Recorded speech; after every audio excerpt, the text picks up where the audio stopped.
tablettes numériques ou les tablettes d'archives, c'était juste un prétexte pour montrer que la gestion du patrimoine est une préoccupation permanente chez les humains et que derrière cette préoccupation, il y a la question de la gestion du savoir humain. Vous le savez, aujourd'hui, on est dans un monde où le savoir joue un rôle particulièrement important. Et les tablettes numériques, disons, étaient un prétexte pour parler de choses comme l'intelligence artificielle et montrer que notre négligence à gérer le patrimoine a des incidences sur notre positionnement du point de vue scientifique et du point de vue tout simplement politique, culturel, économique, etc. etc. Est-ce que nos États comme le Sénégal ont mis en place des mécanismes pour protéger véritablement ces mécanismes, comme vous venez de dire, par rapport à la gestion de ces outils? On est dans un pays qui n'a pas de bibliothèque nationale déjà, qui n'a pas une maison des archives. Et donc jusque-là, la gestion de notre patrimoine est laissée disons, dans un état qu'il est difficile de qualifier. Néanmoins, on a quelques raisons d'être optimiste parce que il y a eu des interventions du chef de l'État et du chef de gouvernement pendant 2 conseils des ministres sur la question. Aujourd'hui, il fait partie des projets prioritaires du gouvernement que de mettre en place une bibliothèque nationale ou de mettre en place une maison des archives. Pour les archives, tout le monde est d'accord parce que c'est la raison, la preuve des actions administratives. Chacun d'entre nous est accompagné, la vie de chacun d'entre nous est accompagnée par des archives. Et l'extrait de naissance, et le certificat de mariage jusqu'au certificat de décès, notre propriété est prouvée par des documents.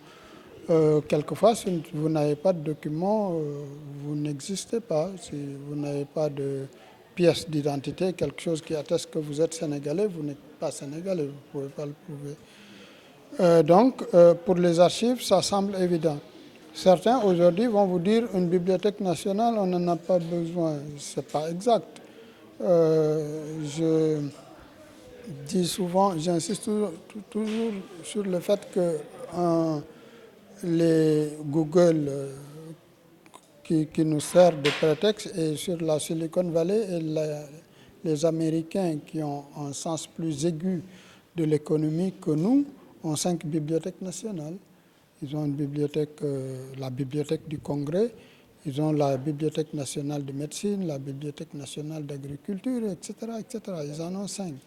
Donc si ce n'était pas utile, si le savoir n'était pas utile, personne n'aurait d'école, personne n'aurait de quelque institution que ce soit.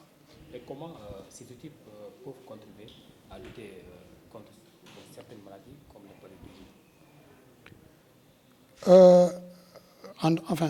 J'ai commencé ma carrière de documentaliste au ministère de la Santé. Ça, je ne le dis pas souvent.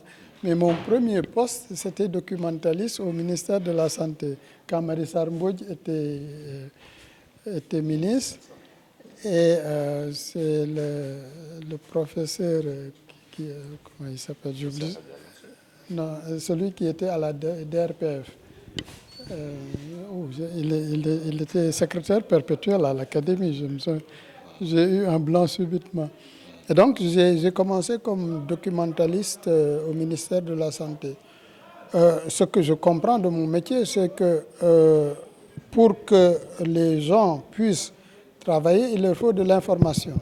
Demandez aux professeurs de médecine combien de documents ils consultent pour travailler.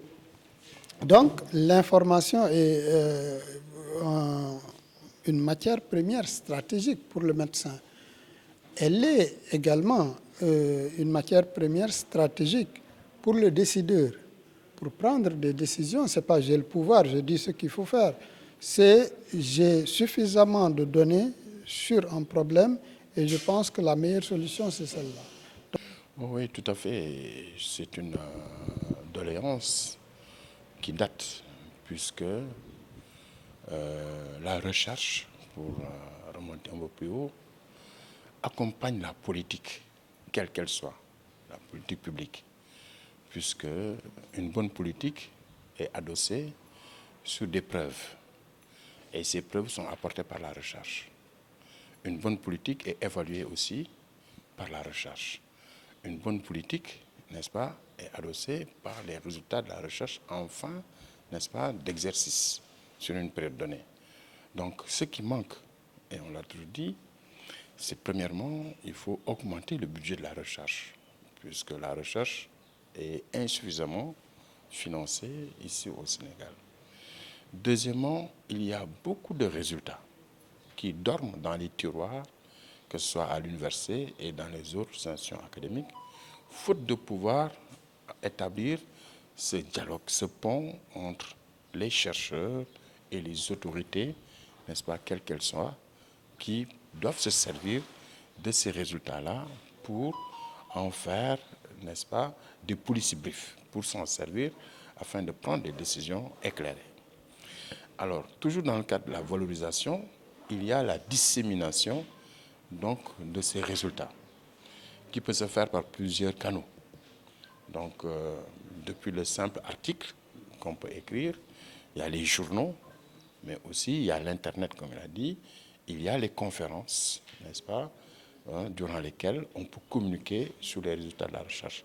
Tout cela, c'est des formes de valorisation qu'il faille, à mon avis, vraiment promouvoir davantage, supporter, accompagner, puisque la recherche